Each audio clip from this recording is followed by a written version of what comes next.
This evening, we would love to present and look forward to presenting what we brought to Interski, what the U.S. delegation brought, out of two of the three corners of the Learning Connection model will be tonight.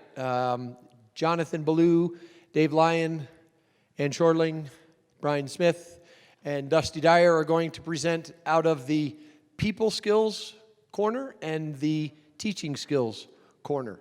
And these guys did a wonderful job and enjoy. This is what we brought to Interski, and well, we're quite proud of it. Jonathan Ballou and gang.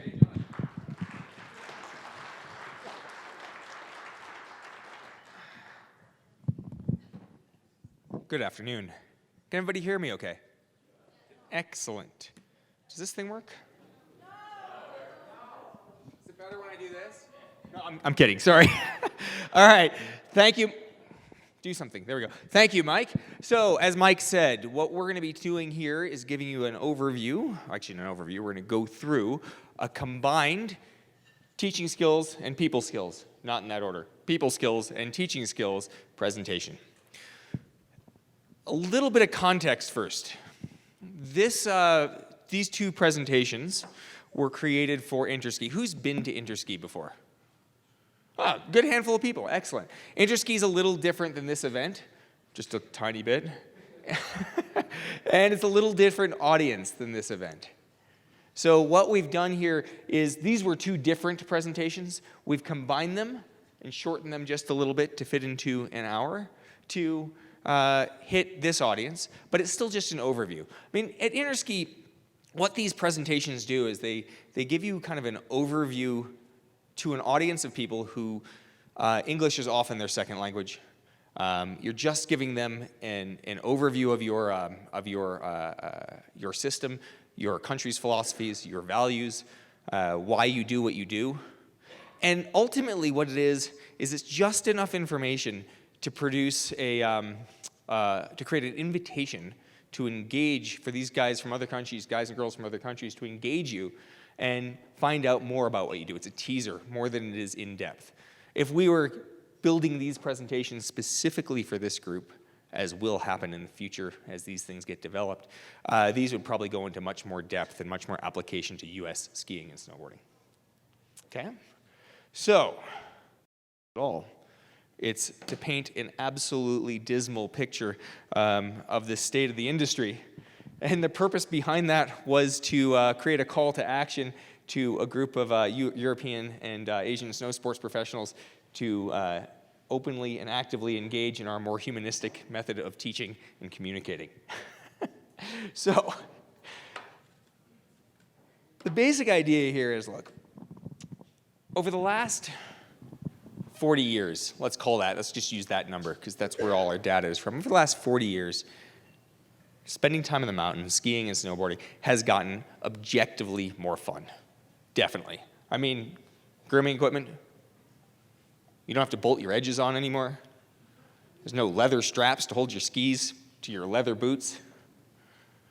Hell, even when I started teaching, and I'm just a kid here, but when I started teaching in 1990, I had my choice of my 204 slaloms or my 195, 204 GS or my 195 slaloms, and what I skied on today was a hell of a lot more fun than that. Equipment technology across the board has made skiing and riding more fun. In fact, riding didn't exist then, so there's more ways you can do it. And instructional methodology has certainly come a long ways. I mean, think of who here has been to multiple academies. That would be this room, okay? Hopefully, they progressively get better. And that's because we as a team progressively get better. I've seen it in my time. But with all of that, there are some challenges. Our sport really isn't growing.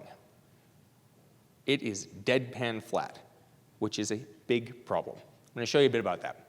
So, to create a context, obviously we were presenting to a group of internationals, so a big part of what we did is to show how great we are. We have the most skier visits in the world, so that's, yes, go us, USA. We just, in 16-17, we narrowly eked out France for the first time, but this is a report that comes out of Europe every year.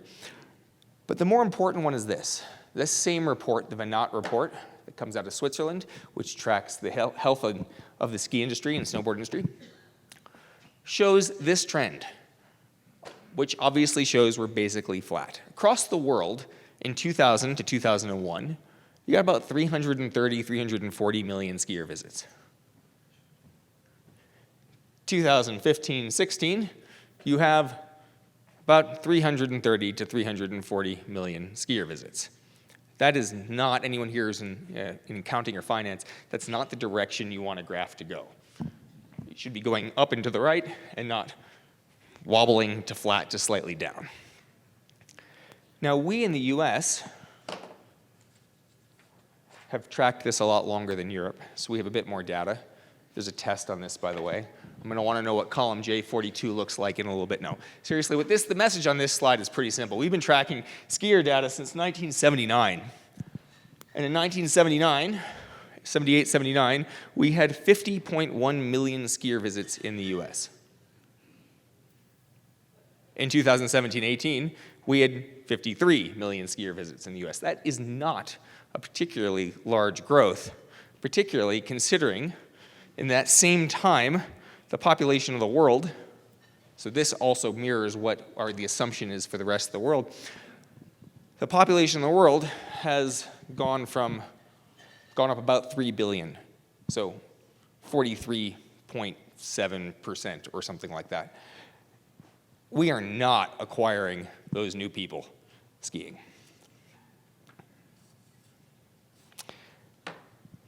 More than that, we're not keeping the people skiing. Out of 100 people who show up for a beginner lesson, 18%, just south of 18% of them decide they want to keep doing it.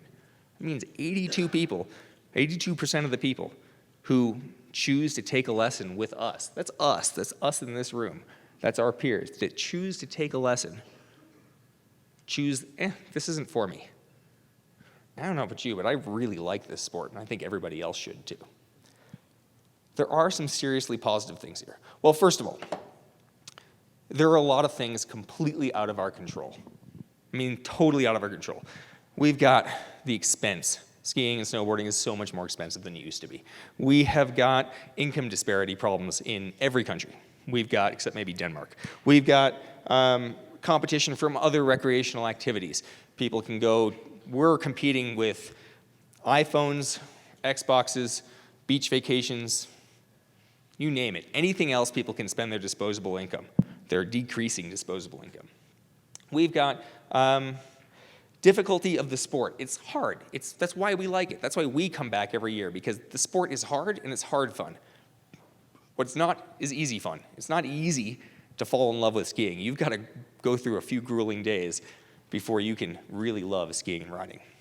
And the world has trended towards instant gratification, so that certainly does not help us. And then, of course, you've got climate change, global warming, whatever you want to call it, but a reduction in numbers of ski areas, which makes it harder to get to snow sports areas because there's less of them in shorter seasons with less guaranteed snow conditions, less days of guaranteed snow conditions. No matter how good our short turns are or our pivot slips, we're not going to have much effect on those things. But there are a few things we can do. The thing we can really move the needle on is that 83% of the people who choose not to come back. That is, I can't say it's entirely in our control, but it is significantly more in our control than any of those other aspects. And that is, this is one of Nick Herron's favorite slides, by the way. This is part of an RRC NSA survey that is saying, what do you like best about your lesson? What makes you come back? And you know what those 13%, 17% who said, 18% who came back said? Pretty much this thing in the middle, all of us, all of you, all of our peers, that's what made people come back. What's important about that is it's not how well we skied, how good our technical information was, how perfect our progressions were.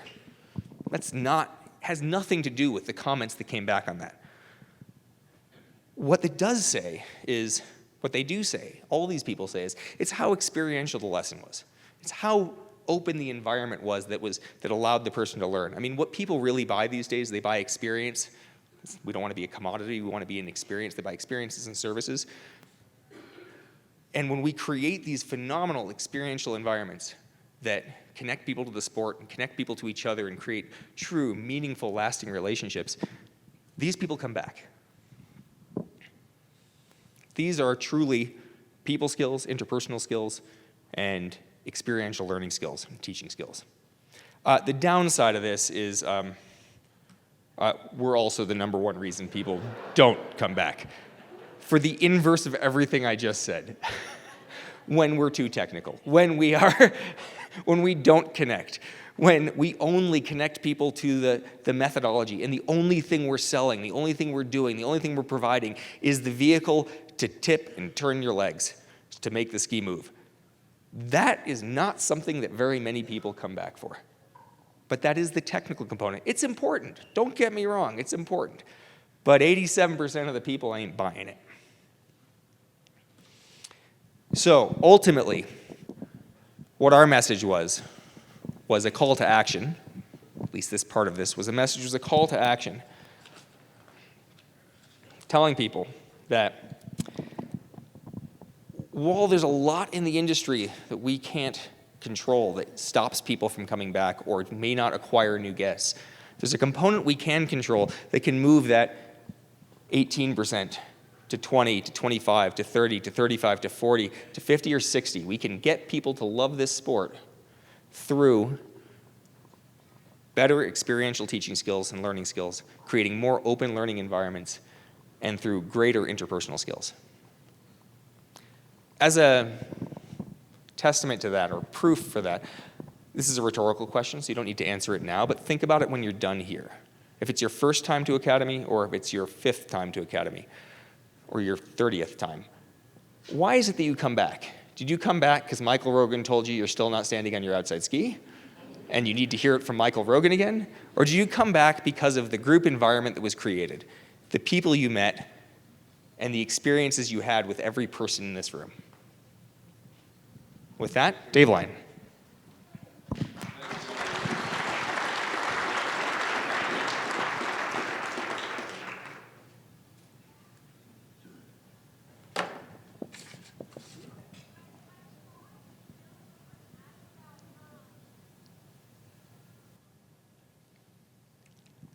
Sorry, just got to push the right button. There we go. So Interski provides a great opportunity for us. Oh, well, it's okay. A great call to action for us in the U.S. And over the years, we've brought things to Interski. Like in the 70s, we brought student-centered teaching to the world. We played with that for a while. In 2011, we brought diversity to the world. That for America, it's important that we have people with fat skis, we have people with skinny skis, we have people on steep mountains, we have people on flat mountains, we have people on the coast that ski in wet snow, we have people in the Rockies that ski in light snow. That everything is different, and we have to come up with some way to address all of that. And so in 2015 in Ushuaia, we did that. We went to Ushuaia and we had a technical message of this is our fundamentals of skiing. We also went to Ushuaia with a big question because we knew this was coming. We had the learning connection model came up, and we had the question, and we actually asked the other countries what makes a good instructor or a great instructor. And what came out of that really was, there's all kinds of answers, but when you boiled down the answers, it was about empathy. And so we looked at what we had, and we decided basically to separate out teaching skills into their own corner and people skills to their own corner. That way we could address both of those things with instructors that are trying to get better at teaching.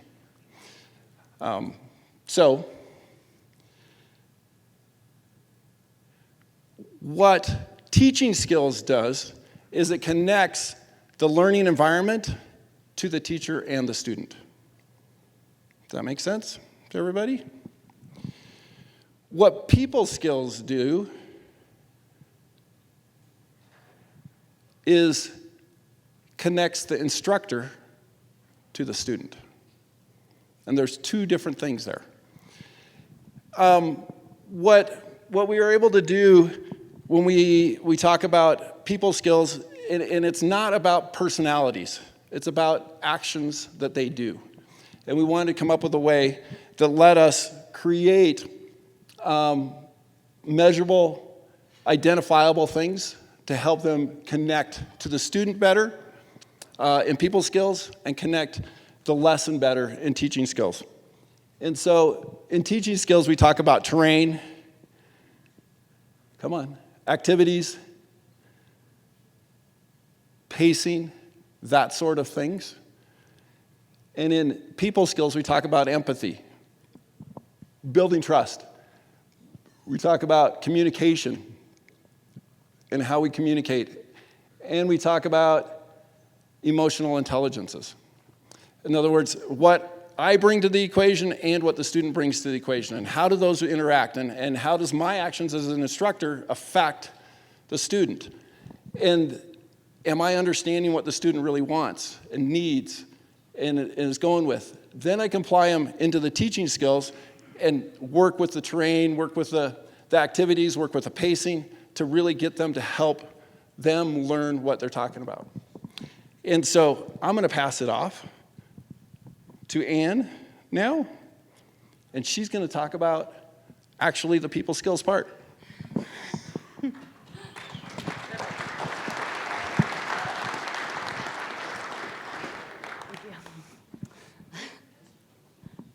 All right. I'm going to make sure the clicker is working. Oh, there's one. There's two. We're good. Great. So you heard from DL, this is not new to you, that we've been doing student-centered teaching in the US since the 1970s. This people skills are not new to us. They're not unfamiliar. They're something we've focused on for a long time. And you also heard from Jonathan that they're working really well for about 13% of the people who come take lessons with us. And so we see some room for growth there. And I'm going to talk a little bit about how we plan and intend to change the way that we've approached people skills from up until now and now moving forward. And we're going to do that, perfect. So, well, yeah. We're going to look at two different ways to solve a problem. So whenever you have a problem, we're going to assume there are two different possible ways to solve that problem. So there's a prescriptive approach and an adaptive approach. And in a prescriptive approach, clicker, yes. We're going to assume a known variable and a best solution to that problem, right? So if I have a problem with which I could solve with a prescriptive approach, I could ask an expert. He would give me an opinion. I could apply that opinion, and I would get the outcome that I'm looking for. That's a prescriptive approach. A known problem, a best solution to that problem. With an adaptive approach, there we go, it assumes unknown variables and a different solution to each iteration. I assume that every time I approach this problem, it's going to be a little bit different because there are variables that I can't control. And probably the best way to understand the difference between these two things is through an example. So first, we're going to look at a prescriptive approach. And we're going to ask the question, which is pretty much across the US, any certified instructor you see anywhere in the country, you ask them, what do you do when your group first walks up to you? What do you do when your students are approaching for the first time? And pretty soon, you're going to see some trends emerging. You're going to hear people tell you that they're going to lift up their goggles. They're going to make eye contact. I got nods, yep. They're going to smile. They're going to shake their hand. They're going to start to ask questions. They're going to figure out their why. Why are you here? What brought you to the mountain today? What are you looking for? Rogan's making fun of me up here. left. Stand on your outside ski and it'll be fine. Or you could talk to Rogan. He doesn't do any of these things. They're going to look professional.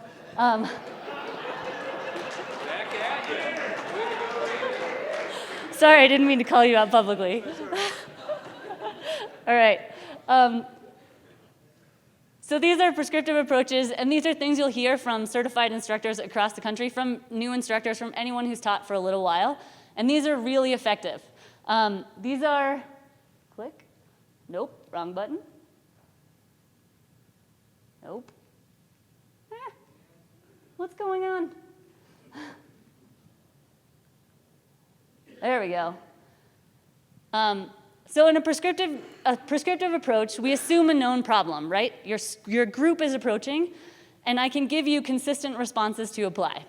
You smile, you shake their hand, you make eye contact, and these are really effective ways to meet a group for the first time, and they help new instructors have a plan for action, right? They're consistent responses, they set us up for success, and they're really great for training new instructors.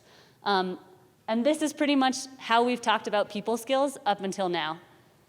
And these things are all well and good until you have your brand new instructor. Come on. And this kid shows up in your class. Right? And me running up, smiling, shaking his hand, it's a little less effective. And I know you all are effective teachers, you're effective instructors, you're in this audience, you're at this event because you care and because you're good at what you do for a living or for fun as your second job. And many of you are out there thinking, well, I would do X, Y, and Z. This is how you approach it. My best instructor would be able to have a plan. They would come up to the student and they would do X, Y, and Z. And those are, this just became your known problem. Those are behaviors, and that's your consistent response. You just had a prescriptive approach to solving that problem, and that's effective. It works. And the question then is not so much how to train this kid, but how to train, or how to train all of these people, but how to coach these people to train all of these people. And suddenly we're looking at a lot of variables. It would be impossible for me to explain to any one human which behaviors they should apply to be most successful with any one of these individuals. And that brings us to an adaptive approach, which assumes unknown variables and a different solution to each iteration of that problem. Every time my class shows up, I'm going to have a little different solution. And so we talked about a prescriptive approach, which is behavior-based. It's a plan for action that has a consistent response. Now we'll look at an adaptive approach, which is outcome-based. It's a strategy for response, and they're tailored responses. They allow us to meet our group. All of us who are coaching and all of you who are skiing did this today. We met our groups for the first time, and we tailored our approaches. We changed the way that we interacted to meet that group how it is today, and not necessarily how we've been told it should be. Right.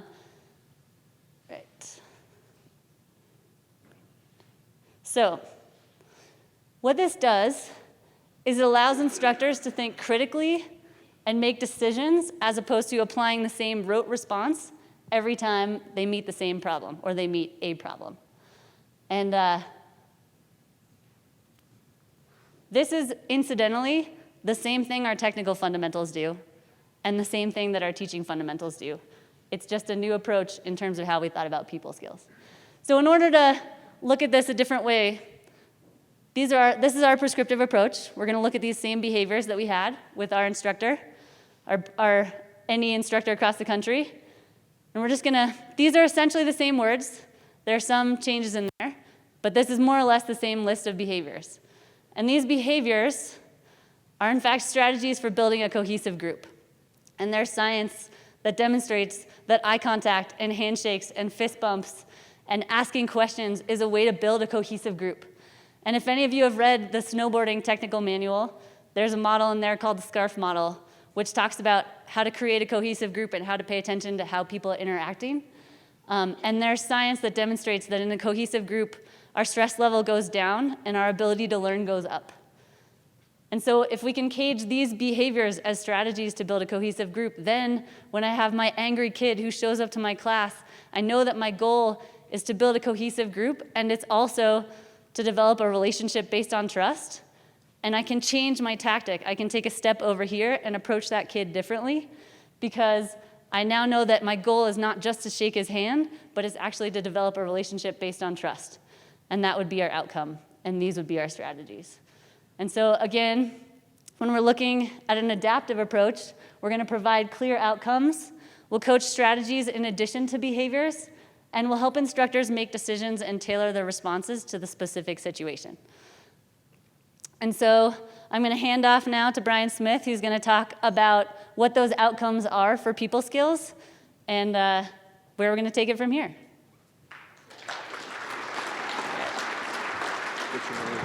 The right side button. Yeah. Thank you. Good afternoon. How was everybody's day? Good? So to follow up on with Ann, I'm going to go through the actual fundamentals, which are in a little bit more detail as to what are the components that make all of the prescriptive people skills work and what spins it.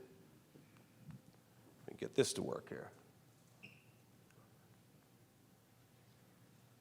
Hold on.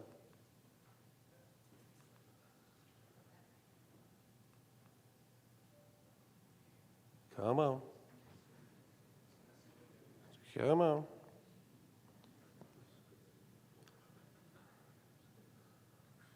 There we go. Okay, here we go. Don't trust this. So just to roll through these all at once here.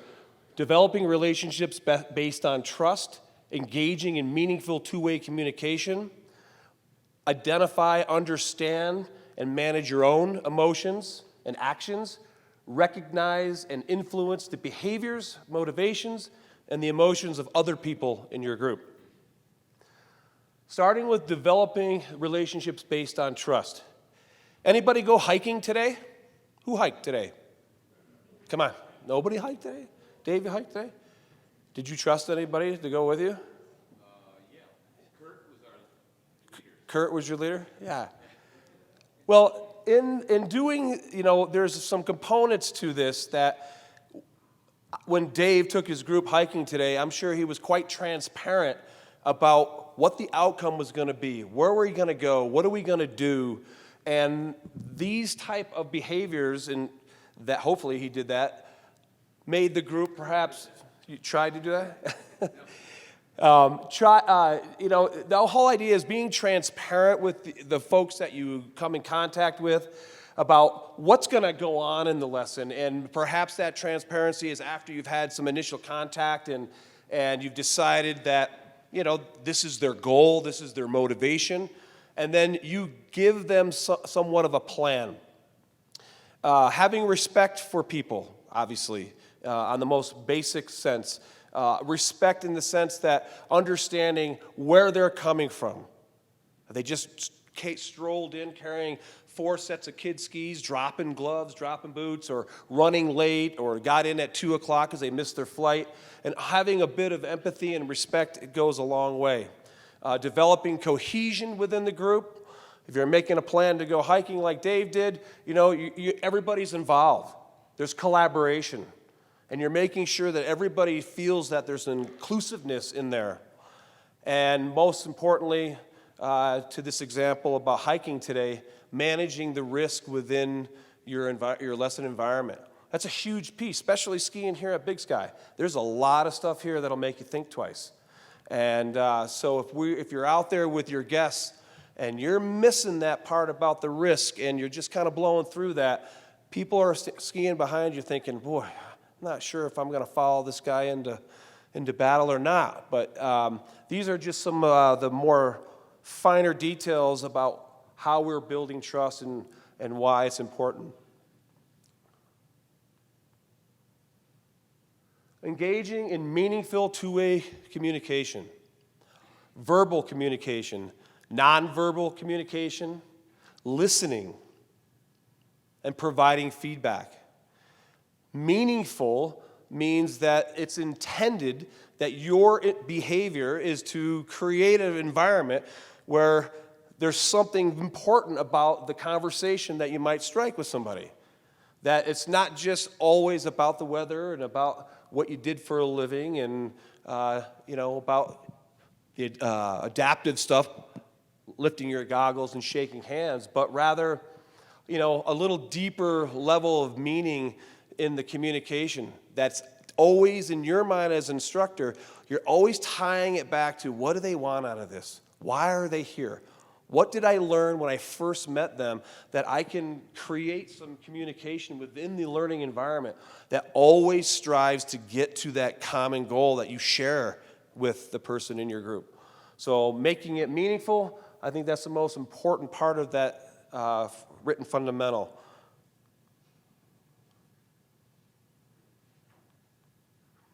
Identify, understand, and manage your emotions and actions. Biggest, word here that I think is important is understand. Understand how you react. I think all of us can attest or have testimony to folks that we've worked with. And I said, I don't want to get too touchy on the subject, but we all know people that have a certain way about the way they behave, and it's always the same. Either they're totally upbeat or they're totally aloof or whatever it is. They're not aware of the fact that their behavior takes the guest and puts them in a corner or puts them in a position where they are not quite sure how to navigate around you.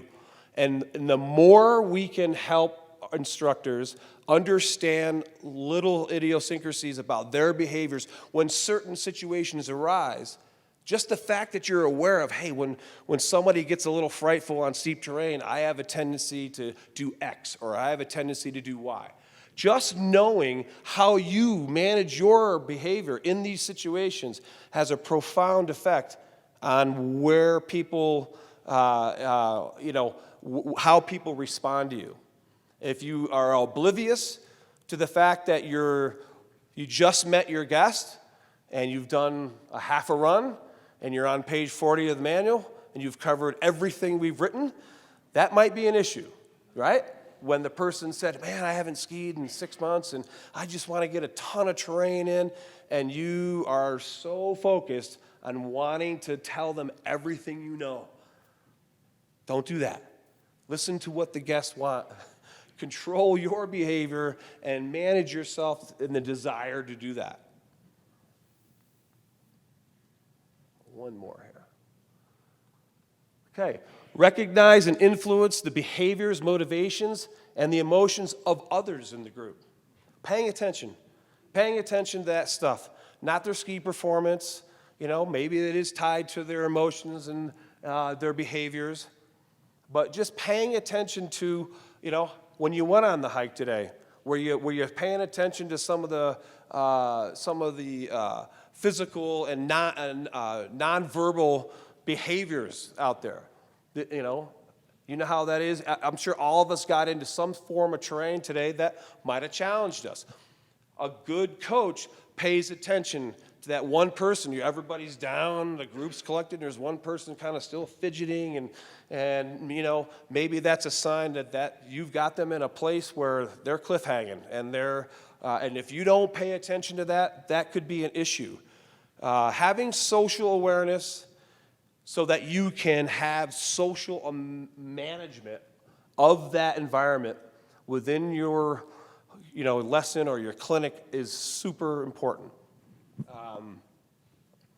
It allows you to read the situation, adjust your behavior, tone it down a little, spice it up a little in your behavior, or talk less, ski more. Just being aware of what's happening in a group setting, not just in a private lesson, but in a group setting. What are the dynamics?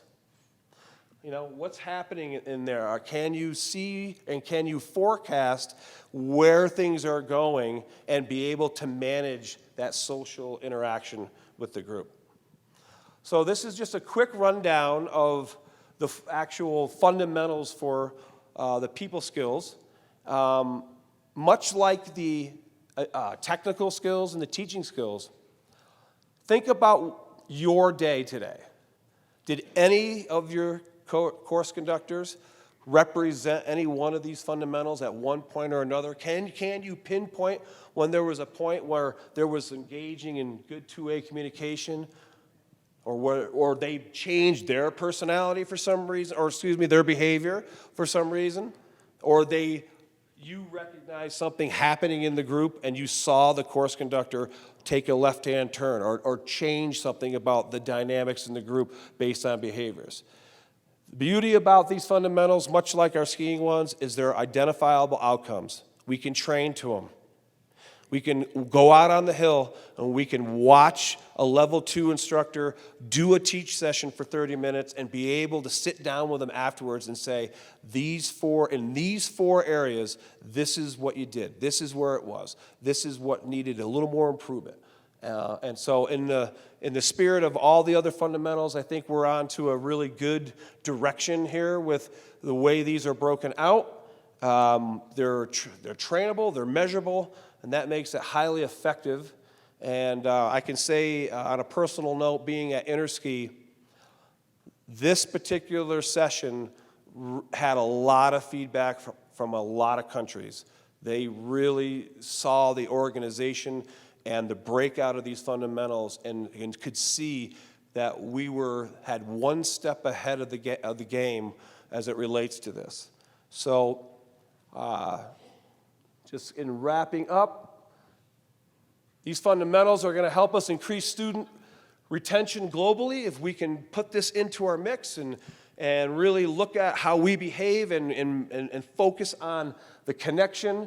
We can influence what you can control. You can control this. You have total control of all the interaction with your guests from the moment you meet them to the time you say goodbye.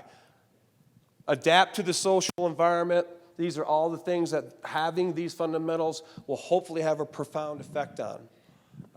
At this point, we're going to transition to Mr. Dusty Dyer, and Dusty's going to just bring us into the teaching fundamentals. And without further ado, it's Dusty, and hopefully you'll see the difference between the teaching and the people and make it clear for everybody. Thanks, sir. Thanks, sir.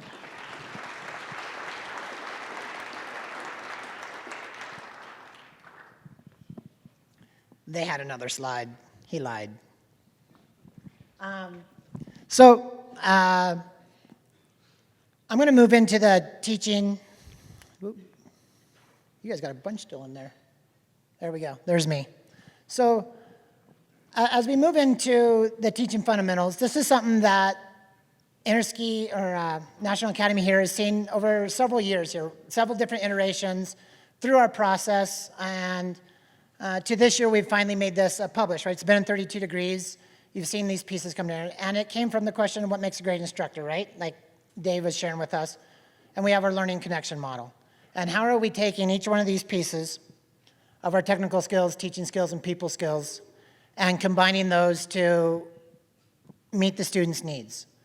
And we're also using this for your development as well, right? Hopefully you've seen that piece where we take and we put the instructor in the middle of that, and we look at you, and we help identify who you are. How are your technical skills? How are your teaching skills? What are your people skills like? Where's your room for improvement? Where are you strong?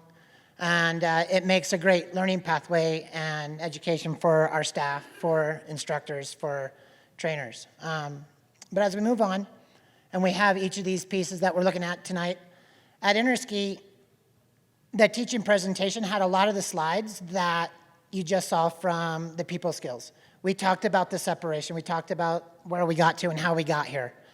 And a piece I'd like to build upon a little bit is, what do I got for slides? So this is a modification of what we did. But how we got to this piece. How did we get here, and why did we get here? And the reason why we ended up here is because as the teams and other people were helping develop these fundamentals and skills, we kept having a lot of overlap. We get a huge list of 12 things, and we look at them, and you're like, yeah, but that's a people skill. I'm like, oh, but something in people skills would have a teaching focus. And it's like, well, you can't have this without that. And there was a lot of debate and a lot of argument happened, and even a lot of emotion. Some people fell and stormed out of the room several times. It was pretty awesome. But with that, we had to frame it. And once we framed it, that helped us become significantly more specific as to what we were actually looking for. And some people may struggle with the idea that, whoop, wrong button. That here in the teaching skills is that the learning connection model for many people is teaching, but just go with the flow of like teaching skills is separate from being an instructor just for this instance. And as we're in this, I would like you to look at how the instructor has actions that lead the student to the learning environment. Okay? And as we look at that, as I look out over this room for a little bit, you guys have been sitting in here for over 45 minutes, go ahead and take a little stand up, stretch up, put your arms up in the air, a little stretch on, move back and forth.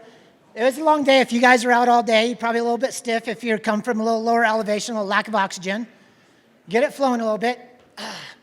Re-engage yourself for a little bit. I won't be that long. All right? So here we go. So we're going in here, and what's controlling our decisions?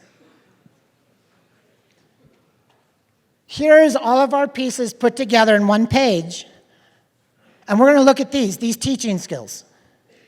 What is it that we do as instructors that lead the student to the learning environment? And this is where we've landed.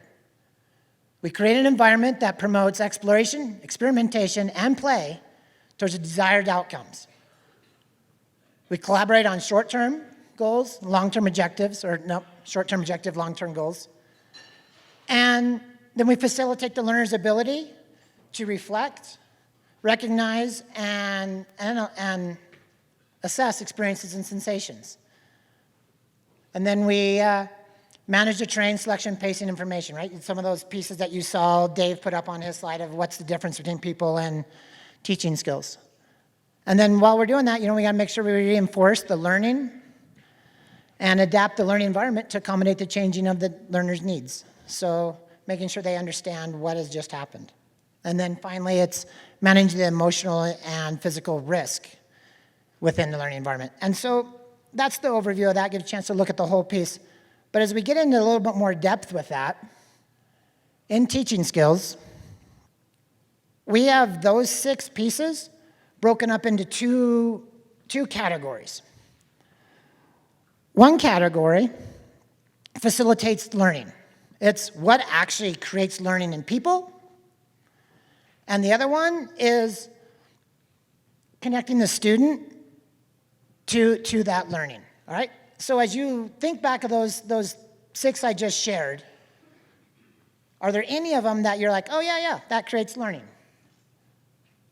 So as we look at the 3 that create learning, here they are. If you explore, experiment, and play around with something, you're going to learn about it probably. You will probably have a change in behavior, whether it's a physical or a cognitive change. You're going to learn something, right?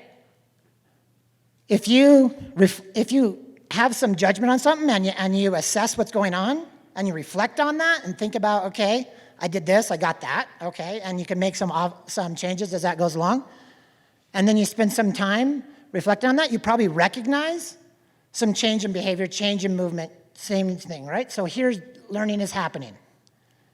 And then down here is sometimes we're doing stuff and I'm recognizing I have a change or something is different, but I don't know if it's towards the outcome that I have as a desire. So I need that pointed out to me by my instructor or whoever's helping facilitate this learning environment, right? So it's our job is to create the environment that helps us explore, experiment, and play. That's our job. Our job is also to make sure the learner can get to the point where they recognize when learning's happening. Who here's ever been in one of those experiential learning scenarios when they're learning about being an experiential learner and they're like, I've used this earlier today too. Hey, go out into the woods, right? You truck out into the woods. All right, here I am out in the woods. What am I learning? You're like, oh, you're in the woods.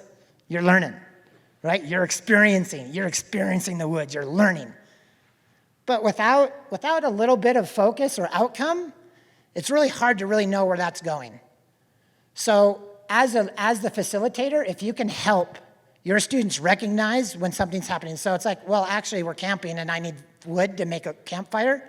So you need to go into the woods and break some wood and bring it in so we can build a fire because I'm cold. Now they have a purpose. They're going in the woods to bring me back some wood, right? And then down here, in that reinforce effort and learning.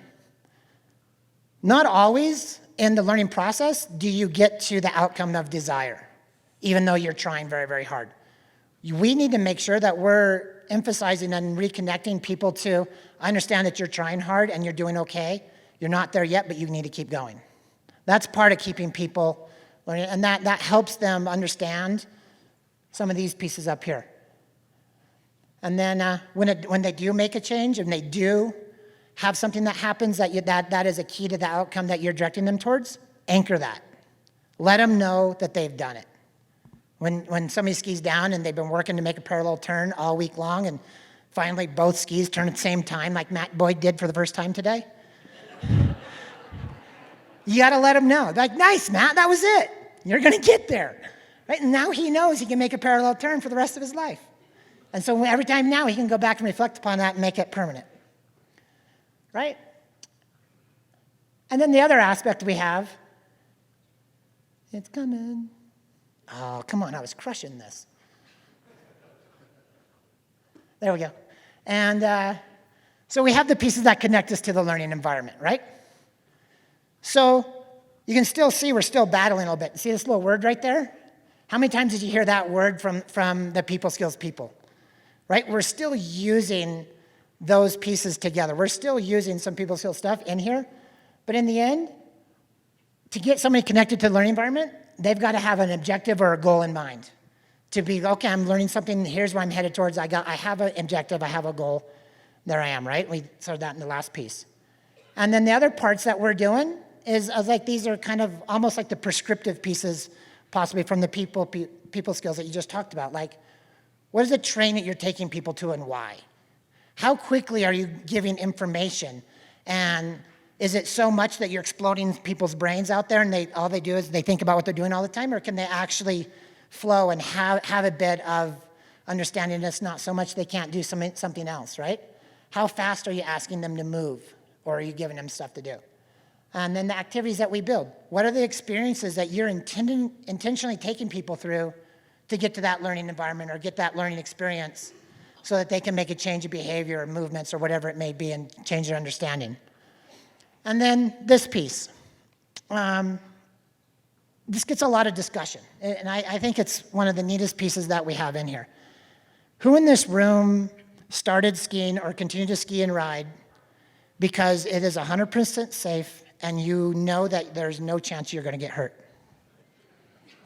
Liars. Right? We do this sport because there's a sense of the unknown. It's a changing environment. There's a sense of thrill and excitement that leads to fun and challenge. And that's part of this emotional, physical risk piece that we have here. Is very closely tied to the people skills piece of understanding yourself and knowing how you react in different situations. But as the teacher or the instructor in the learning environment, it's your job to get people there. But the other side of that is what happens when, we'll use Brian's examples of going for a hike up into the headwaters today, and all of a sudden you're cliffed out or you're in a zone that you're way over your head and you're super uncomfortable. Do you perform at your highest? You don't, right? You become super fearful. You clam up, and then all of a sudden your brain starts taking over and starts making moves that you know you shouldn't do. You're leaning back, you're inside, you're holding onto the hole on the wall. All of a sudden you loop out and you're sliding down the hill head first. You're like, how do I stop? And hopefully you did. But that's taking somebody beyond the risk, taking them too far. And so we got to make sure that when we're managing that scenario, that we're keeping people on the line, that they have a sense of heightened performance, that they're engaged, they're kind of excited. There's a bit of thrill, but not to the point of fear and then pulling out and then pulling away from the learning zone, right? As soon as you go into self-preservation, you're no longer in the learning environment.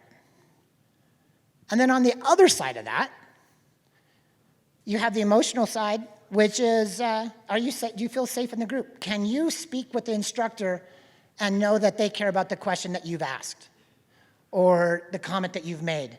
Or will you get shut down immediately and you're like, I don't really feel safe engaging in this group. I don't feel a part of this group.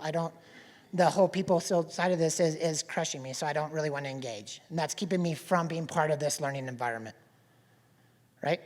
And so make sure that there's a safe environment. On the risk side, what's the opposite of that? Illustration I used earlier today is, who here has ever been into a new hire group, or let's say return instructor training at the beginning of the year, and you're all excited, you haven't skied for months, you're like, I'm going skiing, I'm going skiing, I'm going skiing, I'm going skiing. What's the first thing you do?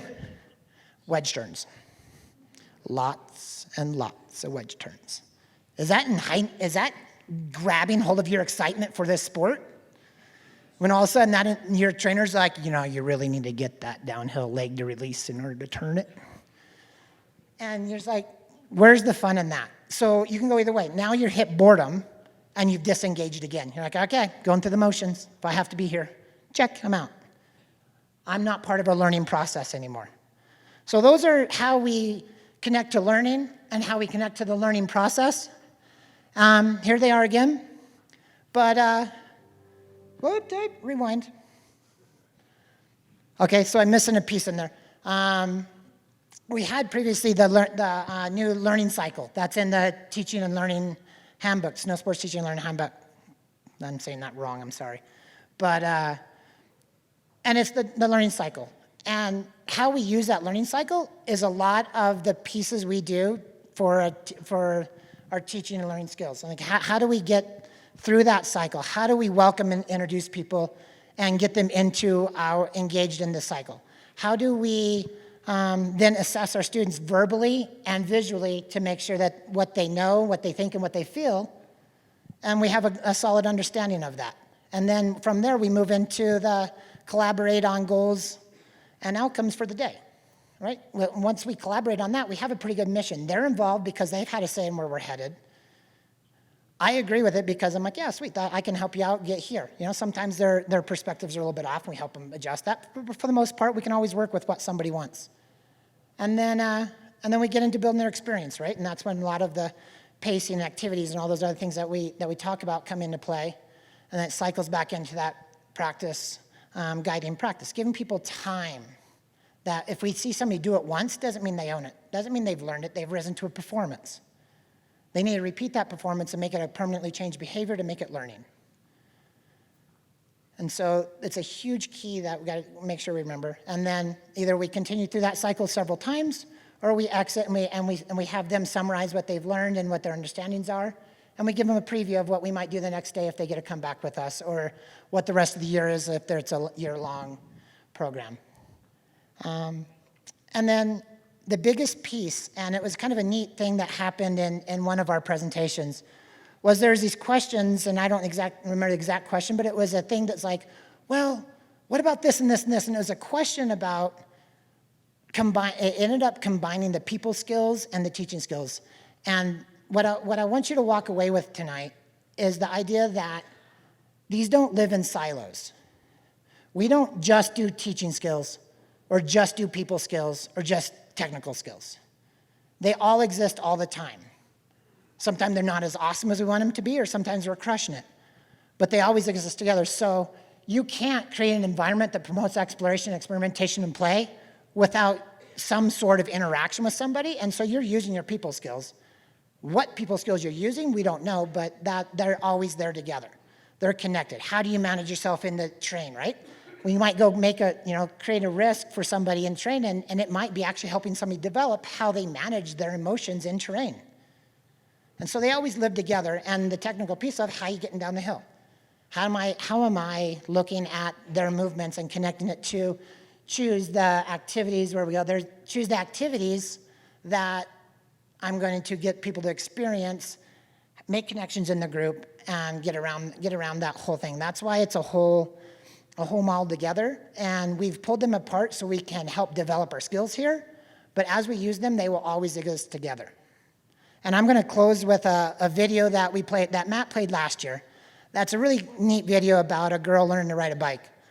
And this girl learning to ride a bike is, think about all these pieces. There's a technical component because the instructor has to understand how this works.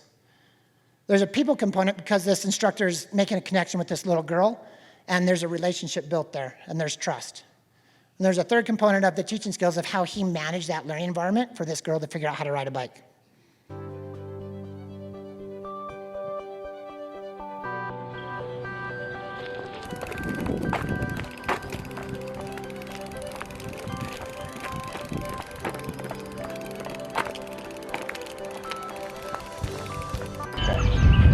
Takes great big steps coming up the jumps. 5, 4. You know how kangaroos are? Kangaroos, they ride like this. Off we go. Lovely, and your brakes. Whee! That's it, we'll get it started. Very easy. The right pedal goes on the right side. Look where you're going. Look at the horizon, off you go. Wow, look at you go!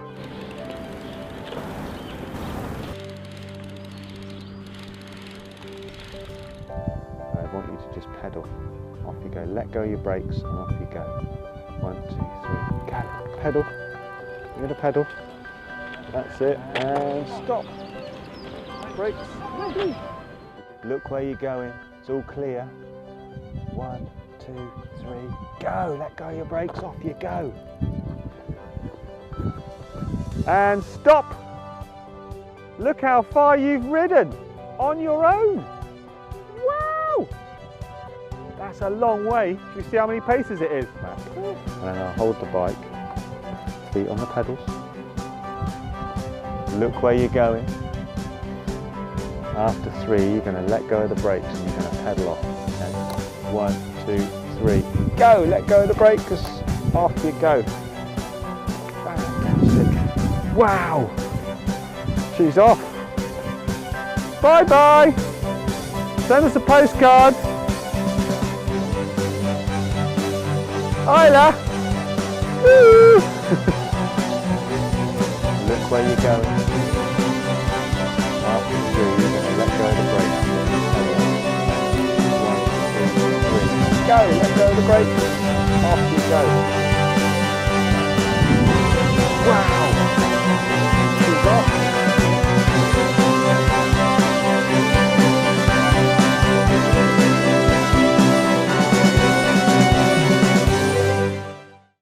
So, thank you all for coming today and this afternoon to see what we shared with the people at Interski. But for yourselves, if you have more questions or have more in-depth answers, feel free to find any of us on the national team and ask more questions or get more in-depth answers than the overview that we've laid out. And Michael Rogan's going to come up and have a couple things to say. A big round of applause, huh?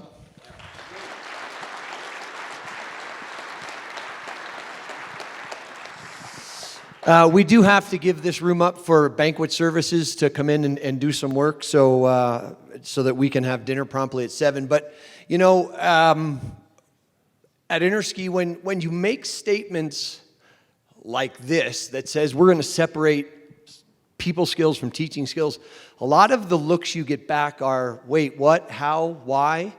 Are you sure? What's it all about? And I think when we started this process, it was a small little departure that turned into a pretty big deal once you get a little bit down the road.